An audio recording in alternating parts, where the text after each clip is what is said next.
unfortunate occurrence. I was in there, we used to call that the music room, the other room in there, waiting for Mrs. Combs. My mother had dropped me off one Saturday morning, and I was waiting for Mrs. Combs to come down when we were going to the barn. And I heard someone coming down the stairs, click, click, click, click, click of high heels, and I knew Mrs. Combs never wore high heels. So I thought, well, who is this? And I stood up, and this lady stuck her nose in, and she said, "What are you doing in my house?" And I was about 13, and I cowered down. I said, "I'm waiting for Mrs. Combs." She said, "Not in my house, you don't." And she came over and she got me by the ear. And she dragged me back through here and tossed me out the back door back here on this back porch. And I went back around to the kitchen. And I think I was squalling at that point. And the cook said, "Oh, that'll be Miss Sally." She said, I'll go get the housekeeper." So she went and got Pearl Crawford, the housekeeper. The housekeeper said, "Oh, that'll be Miss Sally. I'll go get Mrs. Combs." So Mrs. Combs came down into the kitchen. Her sister was in the breakfast room, and she said, "Now, dear, that's my sister. She doesn't understand young people." She had 5 children. She doesn't understand young people. She said, "While my sister's here, if you see her, you go the other way." That was my introduction. I saw her one more time at dinner, and I used to see the Admiral, her husband, the Admiral, a lot. And he was a lovely gentleman. The Admiral had been, actually during World War II, Admiral Ellis, Sally's husband, was commander of the Atlantic Fleet during World War II. So very, very important man in the U.S. Navy. Very important. He was a lovely man. But Sally, I very carefully stood clear of. Okay, thank you. Thank you.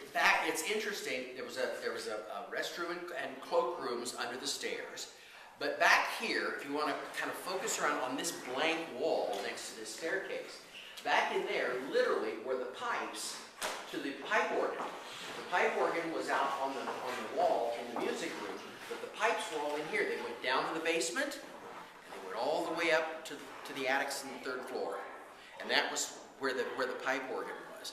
There was a big table sitting here. A great deal of the furniture in here had come from Corinthian Hall. When Corinthian Hall was given to Kansas City, Sally and Mrs. Combs brought a lot of the furniture. Sally took her home in Washington, D.C., and Miss Lula and her husband brought furniture out here to the farm. So that was the majority.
Small, and she brought her family from Pennsylvania in a covered wagon, in an ox-drawn covered wagon, all the way out to Kansas because she'd been left with a lot of debt by her husband, about $20,000, which in those days was a huge amount of money. It was like, $500,000 today, and she had no money, so she brought her family out to Columbus, Kansas, in an ox-drawn covered wagon, and that's how.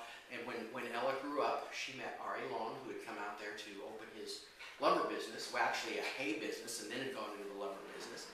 And they met and fell in love and married and started their family in Columbus, Kansas.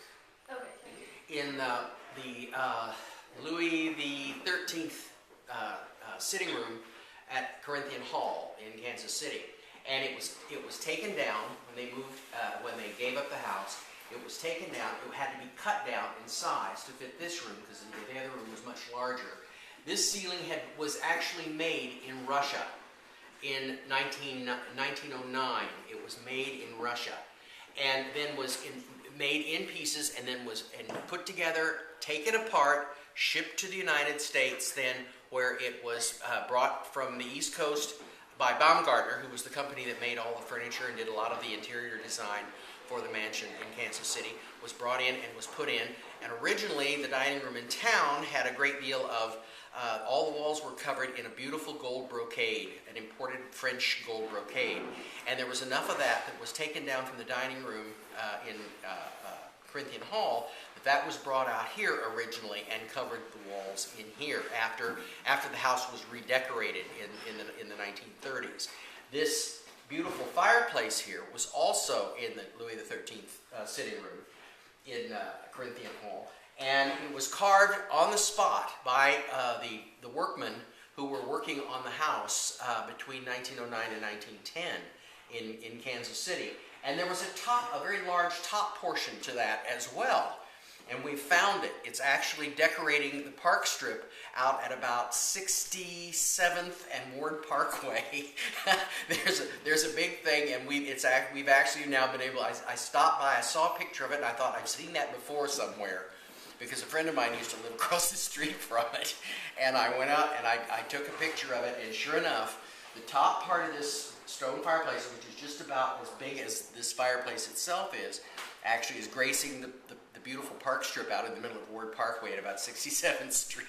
So that's kind of the history of this room. And there used to be a magnificent chandelier that had about 1,000 prisms, a tiered chandelier that you can see in pictures of the dining room from Corinthian Hall, and they brought that out here too.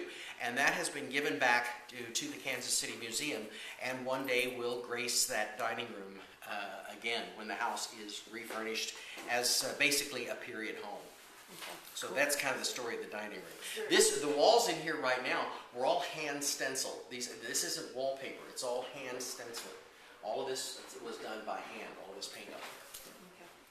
There's not been a huge effort made to make this historically representative of when they lived. No, because obviously it would be kind of futile to do it. So much of the furniture is gone that it would be impractical to even try to do that. And it wouldn't be anything that, like I say, it wouldn't be anything you want to photograph your house beautiful.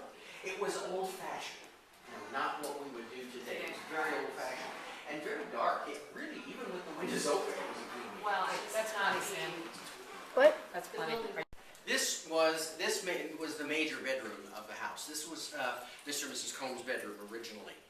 And when Mr. Combs became very ill and became an invalid and had to, quite literally, have nurses with him all the time, he took over this room, and Mrs. Combs moved all of her things into this big porch. There's a big sun porch out here, and Mrs. Combs moved out onto this sun porch out here, where she would still be close, of course, for everything.